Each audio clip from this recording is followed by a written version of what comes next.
There's a boy in the girls' bathroom. We are now on chapter 37. The meeting between Carla Davis and the Concerned Parents Organization was held after school in room 8, a second grade classroom. Carla sat in a chair that was too small for her and faced the parents. She crossed her ankles and folded her hands in her lap. The 5 members of the school board sat behind her. The principal sat next to her at the teacher's desk. Bradley's mother wasn't there. She was out with Bradley shopping for Colleen's birthday present. Since she didn't have any complaints, she didn't come to the meeting.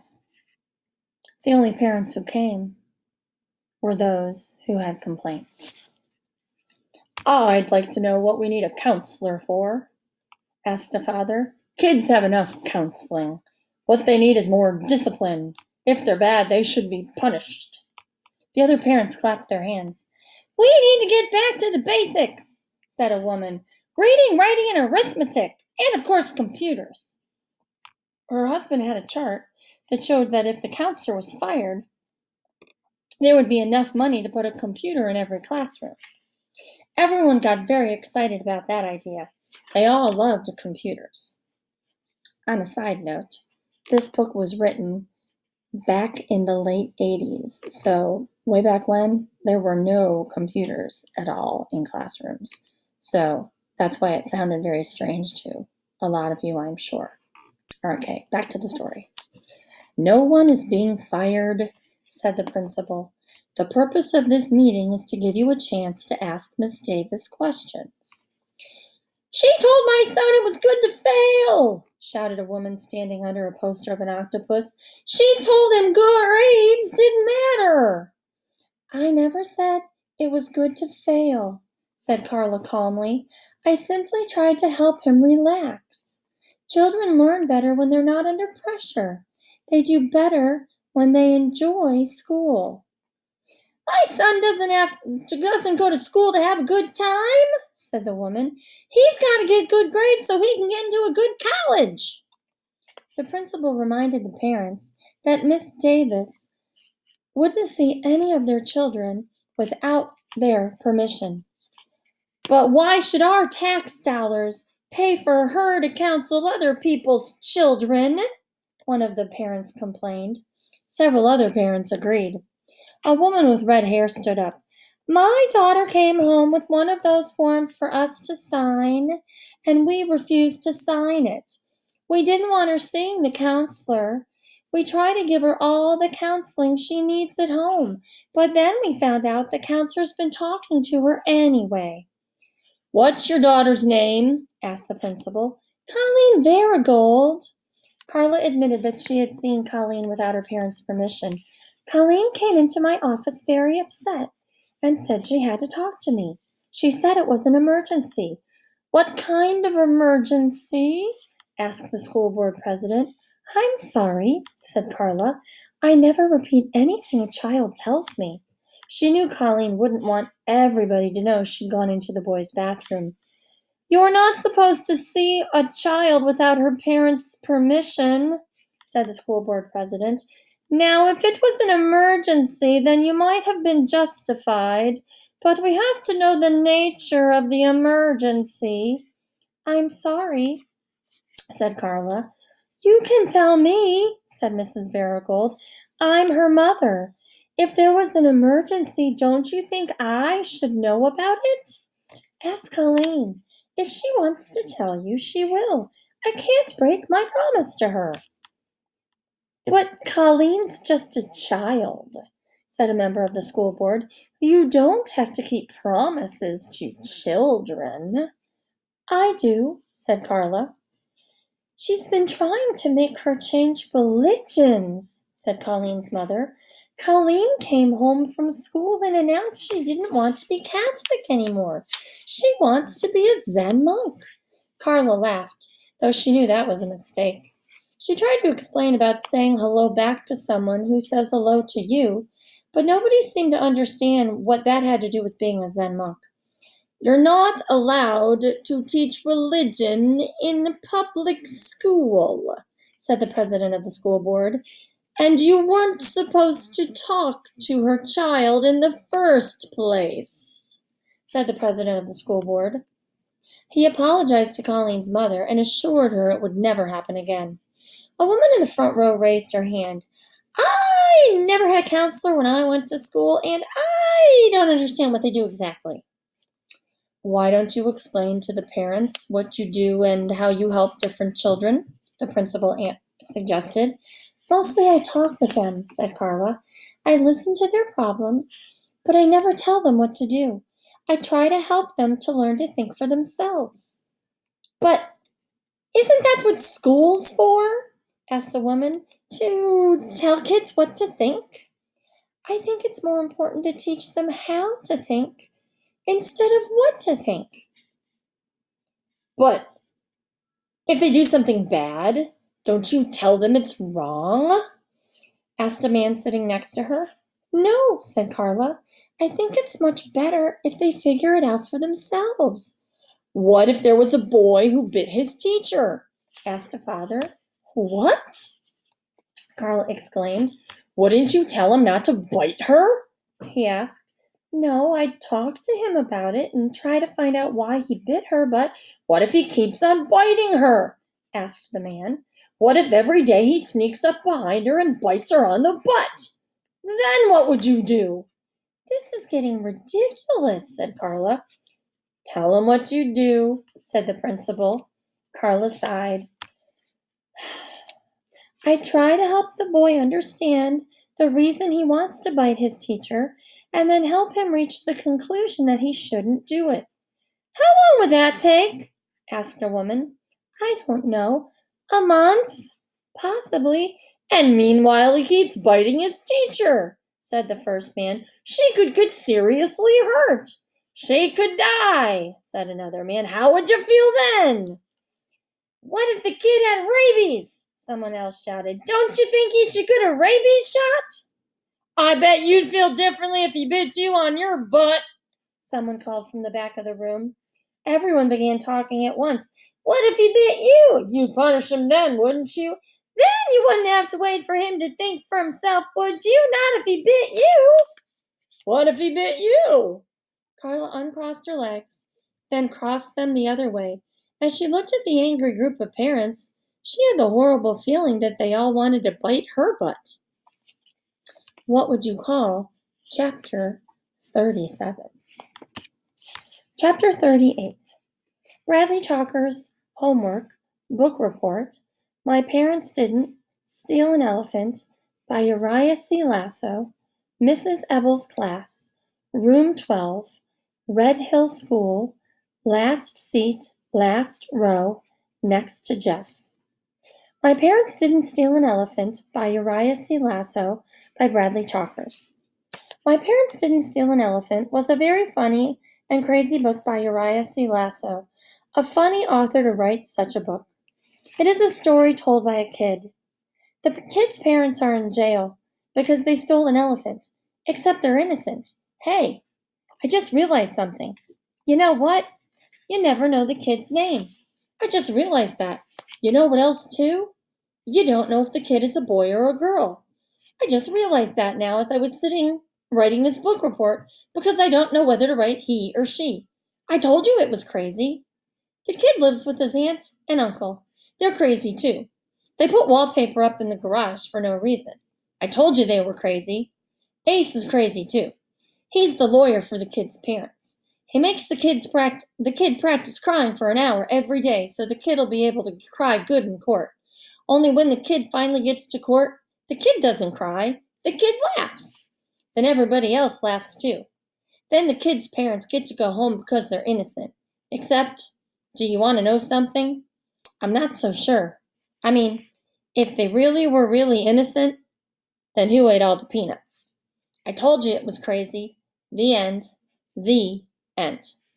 Absolutely wonderful, said Carla. Is it good? Asked Bradley. You captured the very essence of the book.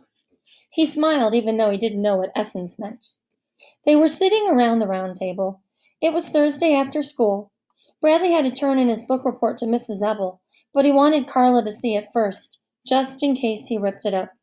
Carla was wearing a fluffy pink sweater. I always wondered what happened to the peanuts, too, she asked. Me too, said Bradley. And they could have hid the elephant in the garage. That's why they put wallpaper there, to cover up the fingerprints. Do elephants have fingerprints? Asked Carla. Maybe they have trunk prints. He laughed. Well, I have to go back to Mrs. Apple's class. Here's your book back. Thank you. I didn't write on it or spill food or anything. I'd like you to keep it, said Carla. It's my present to you. But I thought it was one of your favorite books. It is. That's why I want to give it to you. If I didn't like it, then it wouldn't be much of a present, would it? He smiled. I wish I had a present to give to you, he said. You already gave me one. I did? What was it? The book report. The smile left his face. What's the matter? Well, I'm supposed to give it to Mrs. Ebel, but that's okay. You can have it. It wouldn't be much of a present if I didn't want it to.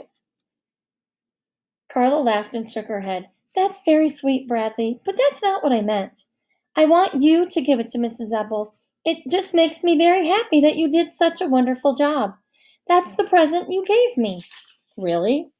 Really, Carla said. It was the best present I could have gotten. He thought that was great. He was able to give it to Carla and still give it to Mrs. Ebel. What's wrong? Carla wiped her eyes. The corners of her mouth were trembling. Are you crying? He asked. Bradley, I have something I have to tell you, she said. I hope you can listen to what I have to say without feeling scared or upset. He suddenly felt very scared and upset. Tomorrow will be my last day here at Red Hill School. Huh? That's why I'm so glad you've written such a wonderful book report. I know you can continue to do good work without me. I'm very proud of you. You're leaving? She nodded. I've been transferred. I'll be teaching kindergarten at Willow Bend School. But I want to thank you, Bradley. You've made my short time here very special. I'm so glad we got to know each other. You're leaving? We can still see each other, she said. Saturday, He shook his head. No, you can't go. It's not fair. I have to. He couldn't believe it. What if I don't do my homework? Then you'll have to stay and make me want to do it again. She smiled warmly at him. Her blue eyes glistened. You're on your own now, Bradley. I know you'll do wonderfully. No, it's not fair. He stood up. You tricked me. Carla stood too. She walked around toward him. I hate you, he shouted in her face. I know you don't mean that. Yes, I do. I hate your stupid book, too. He picked up My Parents Didn't Steal an Elephant by Uriah C. Lasso and threw it at her. Then he picked up his book report. Bradley, please. He ripped it in half. He stretched his mouth so wide it was hard to tell whether it was a smile or a frown. He tore his book report again and dropped the pieces on the floor. I hate you, he shouted, then ran out of her office. He ran into the boys' bathroom. He leaned over the sink and cried. His face throbbed as he watched the water wash down the drain. There was a knock on the bathroom door. Bradley, said Carla, are you all right? Go away, he yelled. I hate you. The door slowly opened and she stepped inside. You're not allowed in here, he said. I think it's important that we talk, said Carla. That's how friends handle their problems, by talking about them. That's why we've become such good friends, because we've learned to talk to each other. I'm not your friend. Why would I want to be your friend? I hate you. I like you, Bradley, because I can like you, can't I? You don't have to like me, and I'm not going to Colleen's birthday party, he said, and I don't like Jeff either, and I'm never going to do my homework ever, and I'm going to fail all my tests. Do you want to know what I'm thinking? I think you're worried that now that I'm leaving, everything will turn bad again. You think that Jeff won't like you anymore, and Colleen won't want you to come to her party, and Mrs. Ebel will give you bad grades no matter how you cry. This is the boys' bathroom. But it wasn't me who magically changed your life, Bradley. It was you. You're not Cinderella, and I'm not Prince Charming. You're not allowed in here, he said coldly. Saturday, I'm going to need someone to help me move all my things out of my office, she said. I would appreciate it very much if you could come and help me. Then afterward, we could have lunch together. We can go to a restaurant, just the two of us. He wanted to go to her, to hug her in her soft pink sweater, but he couldn't. He felt like his insides were being ripped apart. It'll be lots of fun, said Carla, and it would be a great help to me. I have to use the toilet. Maybe I'll see you on Saturday, said Carla. I would like that very much. She turned and walked out the door. Bradley stayed in the bathroom until the bell rang. Then he went home, sick. What would you call chapter 38? Chapter 39. Ronnie hopped along, singing, doo-dee-doo-doo-dee-doo. All the other animals gathered together. What are you doing? Asked Ronnie. We're talking, said the lion. And you can't listen, said the kangaroo. Oh, okay, said Ronnie. She waited for the other animals to finish talking. The other animals finished talking. We finished talking, the lion told Ronnie. We took a vote. We don't like you anymore. Ronnie hopped away. Suddenly she fell into quicksand. Help! She cried. Bartholomew, save me! No, I won't, said Bartholomew, and I'm not going to marry you either. Ronnie sank into the quicksand and died. What would you call chapter 39? Chapter 40. Bradley's mother took his temperature and told him he was normal. I am not, he argued. He is not normal, Claudia agreed. He's bizarre. Bradley felt as if his stomach were tied in a knot. Every time he thought about Carla, he felt the knot pull tighter. I hate her. I hate her, he repeated as he slowly walked to school. When he said he hated her, the knot in his stomach loosened just a little bit. He sat at his desk in the back of Mrs. Ebble's room. Last seat, last row. Hi, Bradley, said Jeff, sitting down next to him. Where were you yesterday? Were you sick? He didn't answer. Jeff wasn't his friend. He didn't have any friends. Bradley, called Mrs. Ebble, will you come here, please? He dragged his feet to her desk. I was sick yesterday, he told her. Call my mother if you don't believe me. Mrs. Ebble waved that away. I just wanted to tell you how much I enjoyed your book report, she said. It made me want to read the book. Huh? Miss Davis gave it to me yesterday, Mrs. Ebble told him. She explained how she accidentally ripped it. He stared at her, amazed, then noticed his book report, taped together, was lying on Mrs. Ebble's desk. At the very top in red ink was the word excellent. I gave you a gold star, said Mrs. Ebble. He picked up his book report and ran back to his desk. There it was, next to his name, Bradley Chalkers, a gold star. He slowly sat down as he stared at it. It seemed to shine brighter than all the other stars. The knot in his stomach jerked tight, and he had to look away.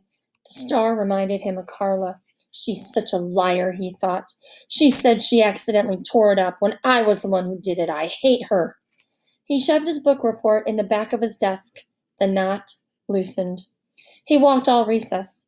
The other boys called to him from the basketball court, but he pretended not to hear them. He just kept walking. Okay, he decided. I'll go see her at lunch. I'll just say goodbye, that's all. Everyone was looking for you to play basketball, Jeff said when he returned to class. I told him you were still sick from yesterday. I'm not sick, said Bradley. I'm normal. When the bell rang for lunch, he walked to Mrs. Ebble's desk to ask for the hall pass. Yes, Bradley? He couldn't talk. The knot in his stomach was so tight it choked off his vocal cords. He stuck his hands in his pockets and walked outside. He sat in a far corner of the playground. Twice he thought he saw Carla. The first time it was a third-grade girl. The second time it was a tree. His stomach was too knotted up to eat anything. I saw Carla, Jeff told him after lunch. I went to her office to say goodbye. She said she'd like to see you. She said she'd wait in her office after school for you in case you wanted to talk to her. She asked me to tell you that. Bradley closed his eyes until the knot loosened. Don't you even want to say goodbye to her? Jeff asked. He shook his head. He could picture her waiting in her office for him. He'd walk in and she'd say, "Hello, Bradley, it's a pleasure to see you today. I appreciate your coming to see me." She might even kiss him again. When the bell finally rang, he walked directly home. The knot inside him tightened with every step he took. I hate her. I hate her. I hate her. And that's the end of the chapter. What would you call chapter 40? And that's all we have time for today.